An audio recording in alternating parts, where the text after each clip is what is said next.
നമസ്കാരം പ്രിയ സുഹൃത്തുക്കളെ, നിങ്ങൾക്ക് ഏവർക്കും എൻ്റെ പുതിയൊരു വീഡിയോയിലേക്ക് സ്വാഗതം. ആദ്യമായാണ് നിങ്ങൾ ചാനൽ കാണുന്നതെങ്കിൽ തീർച്ചയായും സബ്സ്ക്രൈബ് ചെയ്യാൻ മറക്കരുത്. സബ്സ്ക്രൈബ് ചെയ്തതിന് ശേഷം ബെൽ ബട്ടൺ കൂടെ അമർത്തുക. അപ്പോൾ ഞാൻ പുതിയതായി അപ്ലോഡ് ചെയ്യുന്ന വീഡിയോസ് നിങ്ങൾക്ക് നോട്ടിഫിക്കേഷനായി ലഭിക്കുന്നതാണ്.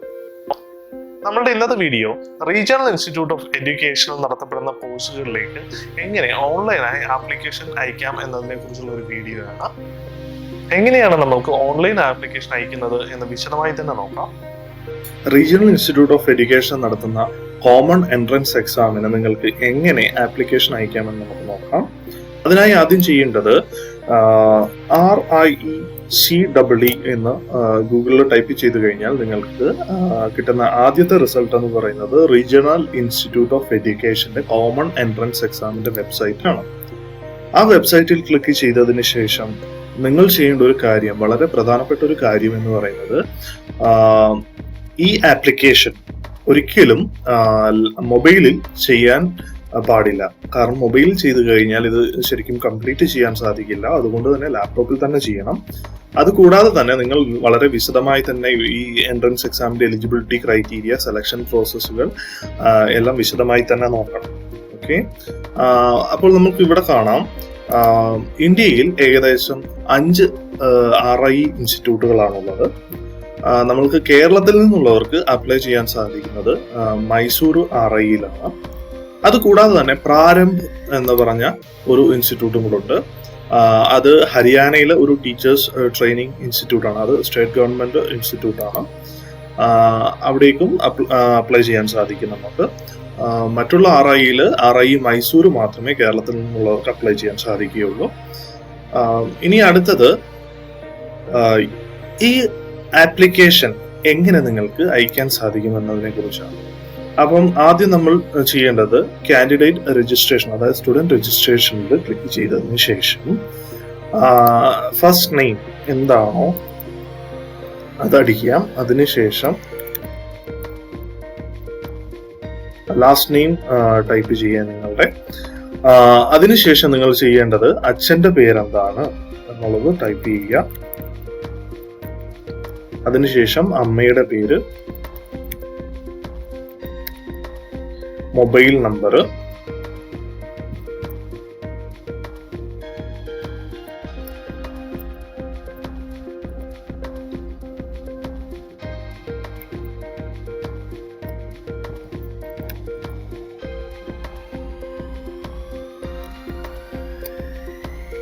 ഇമെയിൽ ID എന്നിവ ടൈപ്പ് ചെയ്യുക.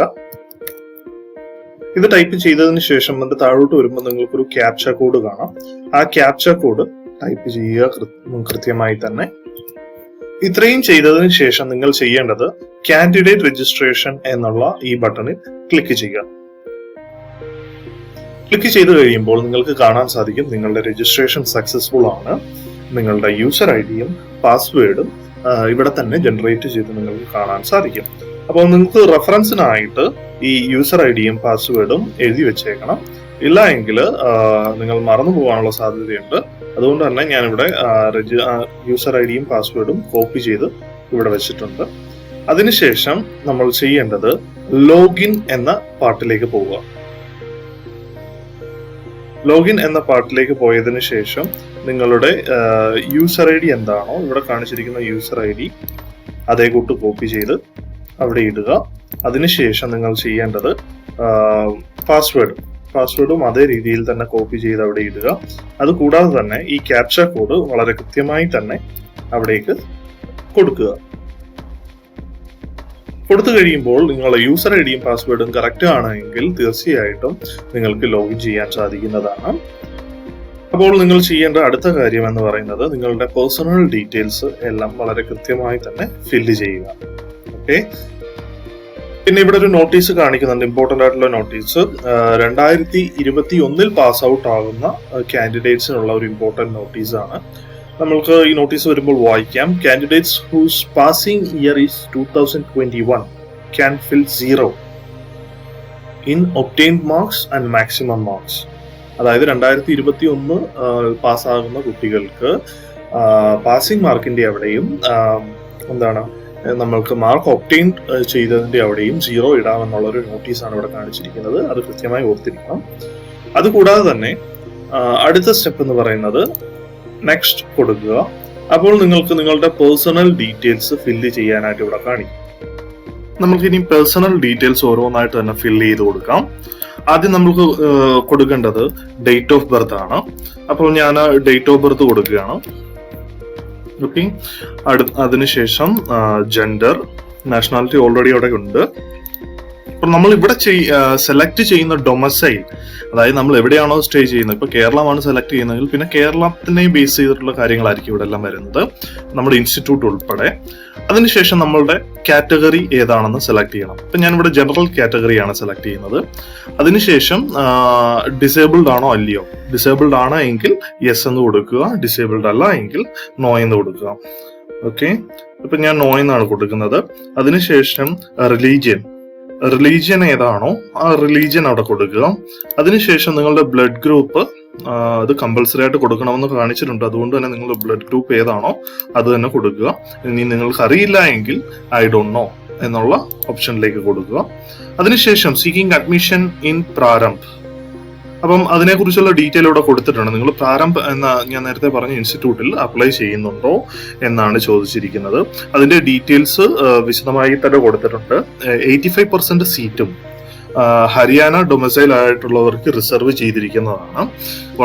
പിന്നെ അതിനുശേഷമുള്ള 15% സീറ്റ് മാത്രമേ ഓൾ ഇന്ത്യ ലെവലിൽ അവൈലബിൾ ആയിട്ടുള്ളൂ. അപ്പം അഡ്മിഷന് നോക്കുന്നുണ്ടോ ഇല്ലയോ എന്നവിടെ കൊടുക്കണം. അപ്പൊ ഞാൻ നോ എന്നാണ് കൊടുക്കുന്നത്. പിന്നെ അടുത്ത ചോദ്യം എന്ന് പറയുന്നത് whether belongs to Hyderabad, Karnataka. നമ്മൾ ഹൈദരാബാദിലോ കർണാടകയിലാണോ എന്ന്. അപ്പോൾ നമ്മൾ ഹൈദരാബാദിലോ അല്ല കർണാടകയിലുമല്ല. അപ്പൊ ഞാനിവിടെ നോ എന്ന് കൊടുത്തിട്ടുണ്ട്. ഇവിടെ ഒരു ആർട്ടിക്കിളിനെ കുറിച്ച് പറഞ്ഞിട്ടുണ്ട്. അപ്പം ഇതില് യെസ് എന്നുള്ളവർ മാത്രം യെസ് എന്ന് കൊടുക്കുക, അല്ലാത്തവർ നോ എന്ന് കൊടുക്കുക. അതിനുശേഷം നിങ്ങളുടെ ക്വാളിഫയിങ് എക്സാമിനേഷൻ, ഇപ്പോൾ നിങ്ങൾ +2 കഴിഞ്ഞതിന് ശേഷമാണ് അപ്ലൈ ചെയ്യുന്നതെങ്കിൽ അത് കൊടുക്കുക. ഇപ്പൊ ഞാൻ +2 കഴിഞ്ഞതിന് ശേഷമുള്ള ആൾക്കാർക്കുള്ള ആപ്ലിക്കേഷൻ ആയിട്ടാണ് കൊടുക്കുന്നത്. അല്ല എങ്കിൽ നിങ്ങൾക്ക് ബാച്ചിലർ ഓഫ് സയൻസ് കംപ്ലീറ്റ് ചെയ്തവർ ബാച്ചിലർ ഓഫ് സയൻസ് കംപ്ലീറ്റ് ചെയ്തു എന്നും, അല്ല എങ്കിൽ ഇപ്പൊ എഞ്ചിനീയറിംഗ് ആണ് കംപ്ലീറ്റ് ചെയ്തവരെങ്കിൽ എഞ്ചിനീയറിംഗ് കംപ്ലീറ്റ് ചെയ്തു എന്നും, ഇനിയും BEd ആണ് കംപ്ലീറ്റ് ചെയ്തതെങ്കിൽ BEd കംപ്ലീറ്റ് ചെയ്തു എന്നും നിങ്ങൾക്ക് കൊടുക്കാൻ സാധിക്കുന്നതാണ്. ഇനി അതുമല്ല ഇന്റഗ്രേറ്റഡ് BSc BEd ആണ് നിങ്ങൾ കംപ്ലീറ്റ് ചെയ്തത്, ഫർദർ സ്റ്റഡീസിന് വേണ്ടിയാണെങ്കിൽ അതും കൊടുക്കാം. ഇപ്പൊ ഞാനിപ്പം +2 കംപ്ലീറ്റ് ചെയ്ത സയൻസ് പഠിച്ച് കംപ്ലീറ്റ് ചെയ്ത ഒരു ഉദ്യോഗാർത്ഥിയുടെ പ്രൊഫൈലായിട്ടാണ് ഇവിടെ അപ്ലൈ ചെയ്യുന്നത്. കാരണം അപ്പോൾ നിങ്ങൾക്ക് വളരെയേറെ ഉപകാരപ്രദമായിരിക്കും. കാരണം +2 ലെവൽ തൊട്ടുള്ള വിദ്യാർത്ഥികൾക്ക് ഇത് കാണാൻ സാധിക്കുന്നതാണ്. ഇനിയും +2 കംപ്ലീറ്റ് ചെയ്തവർക്ക് ഈ സ്റ്റെപ്പിൽ ഡിഗ്രി കംപ്ലീറ്റ് ചെയ്തിട്ടുണ്ടെങ്കിൽ ആ ഡിഗ്രി കംപ്ലീറ്റ് ചെയ്തതായിട്ട് സെലക്ട് ചെയ്ത് കൊടുക്കാവുന്നതാണ്. ഇനിയും നിങ്ങളുടെ ഇൻസ്റ്റിറ്റ്യൂട്ട് ഏതാണെന്നുള്ളത് കൊടുക്കണം. ഓക്കെ, ഇപ്പൊ ഞാനൊരു സ്കൂളിന്റെ പേര് കൊടുത്തിട്ടുണ്ട്. അപ്പം അതിനുശേഷം നിങ്ങൾ പാസ് ചെയ്ത ഇയർ, ഞാൻ നേരത്തെ നമ്മളുടെ ഒരു വീഡിയോ ചെയ്തിരുന്നു ഇതിനെക്കുറിച്ച്. അപ്പൊ അതിൽ പറഞ്ഞിട്ടുണ്ടായിരുന്നു നമ്മൾ അപ്ലൈ ചെയ്യുന്നതിന് 2 വർഷം മുൻപ് വരെ ഫൈനൽ ഇയർ എക്സാം പാസ്സായവർക്ക് മാത്രമേ ഇന്റഗ്രേറ്റഡ് കോഴ്സുകൾക്ക് അപ്ലൈ ചെയ്യാൻ സാധിക്കുകയുള്ളൂ. പക്ഷെ BEd M.Ed പോലെയുള്ള BEd M.Ed പോലെയുള്ള കോഴ്സുകൾക്ക് അത് ബാധകമല്ല. അപ്പൊ ഞാനിപ്പം 2020 കൊടുക്കുകയാണ്. അല്ല എങ്കിൽ 2021 ആണെങ്കിലും കൊടുക്കാം, കുഴപ്പമില്ല. 2021 കൊടുത്തു കഴിഞ്ഞാൽ നമ്മളെല്ലാം ഫുള്ള് 0 ഇടേണ്ടതായിട്ട് വരും.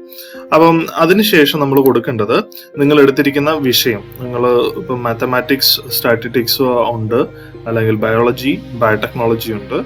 മാത്തമാറ്റിക്സും സ്റ്റാറ്റിസ്റ്റിക്സും അല്ലെങ്കിൽ ബയോടെക്നോളജി ഉണ്ട് എങ്കിൽ നിങ്ങൾക്ക് ഇതിൽ ഏത് ഓപ്ഷനാണോ നിങ്ങൾക്ക് എലിജിബിൾ ആയിട്ടുള്ളത് ആ ഓപ്ഷൻ കൊടുക്കാൻ സാധിക്കുന്നതാണ്. ഇപ്പോൾ ഓൾറെഡി ഇവിടെ ഫിസിക്സ്, കെമിസ്ട്രി ഉണ്ട്. ഇനി അത് കൂടാതെ ഇപ്പോൾ ഒരു ബയോളജി എടുത്ത വിദ്യാർത്ഥി അല്ലെങ്കിൽ മാത്തമാറ്റിക്സ് എടുത്ത വിദ്യാർത്ഥിയാണ് എങ്കിൽ ഞാൻ മാത്തമാറ്റിക്സ് എന്ന് കൊടുക്കുന്നു. Mathematics or statistics. ഇപ്പം മാത്തമാറ്റിക്സിന് നിങ്ങൾക്ക് എത്രയാണോ മാർക്ക് ഒബ്റ്റെയിൻ ചെയ്തിരിക്കുന്നത്, ഇപ്പം ഞാനൊരു ഐഡിയൽ മാർക്ക് കൊടുക്കുകയാണ്. 100-ൽ 100 കിട്ടിയ ഒരു വിദ്യാർത്ഥിയുടെ മാർക്കാണിത്. അപ്പം ഞാൻ ഫിസിക്സിന് മാർക്ക് കൊടുക്കുന്നു. അതിനുശേഷം കെമിസ്ട്രിയിലേക്ക് വരികയാണെങ്കിൽ കെമിസ്ട്രിയുടെ മാർക്ക് കംപ്ലീറ്റ് ചെയ്യുന്നു. ഇനി ഓവറോൾ മാർക്ക്, ഇപ്പം നമ്മളിപ്പോൾ 3 സബ്ജക്റ്റാണ് കൊടുത്തത്. ഈ 3 സബ്ജക്റ്റിന് കിട്ടിയ ഓവറോൾ മാർക്ക് എന്ന് പറയുന്നത് 300 ആണ്. ടോട്ടൽ മാർക്കും 300 ഞാൻ കൊടുത്തിരിക്കുന്നത്. കാരണം ഞാനൊരു ഐഡിയൽ മാർക്കാണ് ഇവിടെ കൊടുത്തത്. 100-ൽ 100 കിട്ടിയ ഒരു വിദ്യാർത്ഥിയുടെ മാർക്കായിട്ടാണ് ഇവിടെ കൊടുത്തിരിക്കുന്നത്. ഓക്കെ, അതിനുശേഷം എല്ലാ ഡീറ്റെയിൽസും കറക്റ്റ് ആണോ എന്ന് ചെക്ക് ചെയ്ത് കഴിയുമ്പോഴത്തേക്കും നമുക്ക് സബ്മിറ്റ് ബട്ടൺ കൊടുത്തതിന് ശേഷം നെക്സ്റ്റ് പേജിലേക്ക് പോകാവുന്നതാണ്. അതിനുശേഷം നിങ്ങൾ ചെയ്യേണ്ടത് നിങ്ങളുടെ വീട്ട് നമ്പർ, അഡ്രസ്സ്, അതുപോലെയുള്ള കാര്യങ്ങൾ എൻ്റർ ചെയ്യണം. ഇപ്പം ഞാൻ വീട്ട് നമ്പർ കൊടുത്തു, അതിനുശേഷം അഡ്രസ്സ് കൊടുക്കുകയാണ്.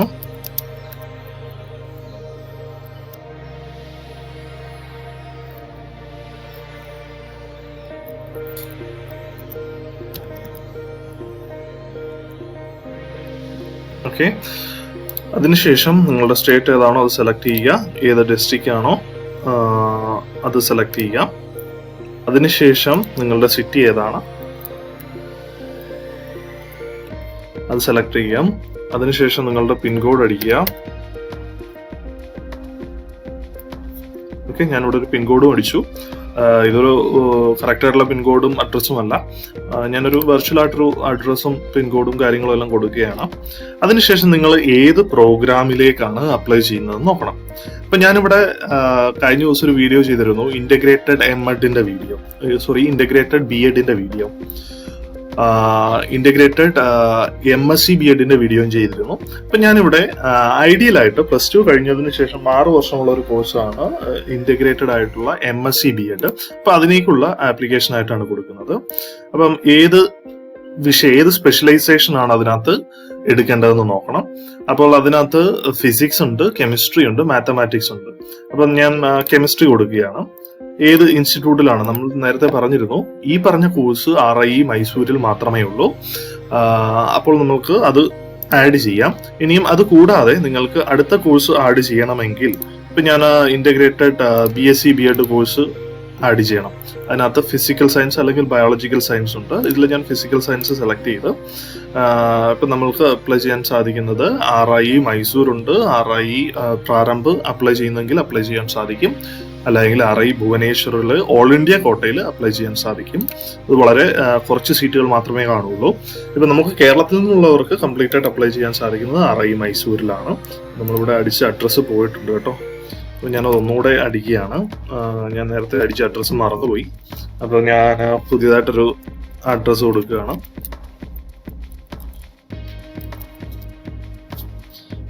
ഓക്കെ, ഇവിടെ സേവ് ചെയ്തിട്ടുണ്ടായിരുന്നു. ഞാൻ അഡ്രസ്സ് കൊടുത്തു. അപ്പോൾ ഈ സെയിം അഡ്രസ്സിൽ തന്നെയാണ് കറണ്ട് അഡ്രസ്സ് ഒന്നും കൊടുത്തിട്ടുണ്ട്, പെർമനന്റ് അഡ്രസ്സും കൊടുത്തിട്ടുണ്ട്. ഇപ്പം ഞാൻ 2 കോഴ്സ് സെലക്ട് ചെയ്തു. ഇനി നിങ്ങൾക്ക് കോഴ്സുകൾ കൂടുതൽ സെലക്ട് ചെയ്യണമെങ്കിൽ അതും സെലക്ട് ചെയ്യാൻ സാധിക്കുന്നതാണ്. ഇനി അതിനുശേഷം എക്സാം സെന്റർ സെലക്ട് ചെയ്യണം. കേരളത്തിൽ നിന്നുള്ളവർക്ക് എറണാകുളം ഫസ്റ്റ് സെന്റർ ആയിട്ട് ചൂസ് ചെയ്യാൻ സാധിക്കുന്നതാണ്.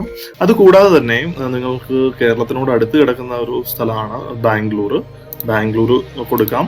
അതുകൂടാതെ തന്നെ മൂന്നാമതായിട്ട് മൈസൂർ വേണമെങ്കിലും കൊടുക്കാം. നിങ്ങളുടെ ഇഷ്ടത്തിനനുസരിച്ച് നിങ്ങൾക്ക് അറേഞ്ച് ചെയ്യാൻ സാധിക്കുന്നതാണ്. അപ്പം എക്സാം സെന്ററുകൾ 3 കമ്പൽസറി ആയിട്ട് തന്നെ ചൂസ് ചെയ്യണം. അതിനുശേഷം നിങ്ങളെല്ലാം വായിച്ചു നോക്കിയതിനു ശേഷം സബ്മിറ്റ് ബട്ടണിൽ ക്ലിക്ക് ചെയ്ത് കഴിഞ്ഞാൽ നിങ്ങളുടെ ഡീറ്റെയിൽസ് സബ്മിറ്റ് ആയതായിട്ട് കാണിക്കുന്നുണ്ട്.